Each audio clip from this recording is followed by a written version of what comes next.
நம்மிடத்துல அன்பு கூர்ந்து அதாவது நம்மிடத்துல அன்பு கூறுகிற தேவன் அந்த காரியத்தை அவரே முடிக்க பண்ணுகிறவரா இருக்கிறன்றதை நம்ம புரிஞ்சுக்கணும். தயவு செய்து புரிஞ்சுக்கணும். அவர் அன்பு கூர்ந்துட்டாருன்னா அந்த அன்பை நம்ம புரிஞ்சு கொண்டா போதும். நம்ம வாழ்க்கையில சூப்பரா அந்த அன்பு மூலமா உண்டாகிற எல்லா ஆசீர்வாதங்களும் நம்மளால ரிசீவ் பண்ண முடியும்.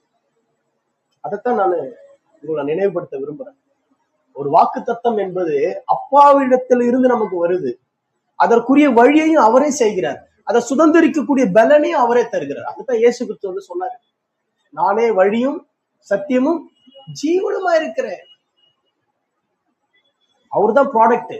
இயேசு கிறிஸ்து தான் ப்ராடக்ட்.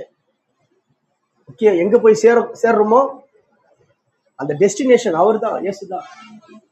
அதை நடத்தி கொண்டு போறவரும் அவர் தான். அது எப்படி நடக்கணும்ன்ற சொல்லக்கூடியதும் அவர் தான். புரியுதா? ஊருக்கு போறோம் அப்படின்னா, மதுரைக்கு போறோம் அப்படின்னா எப்படி போறோம்? மதுரைக்கு ட்ரெயின்ல போறோமா, கார்ல போறோமா? நம்மளை கொண்டு போகக்கூடிய ஒரு வாகனமும் அவரே, போய் சேரக்கூடிய இடமும் அவரை. எந்த ரூட்ல போகணும்னு சொல்லிட்டு ஒரு ரூட்டு, அதை டீச் பண்றதும் அவரே. அதான் வழியும் சத்தியம் ஜீவன்.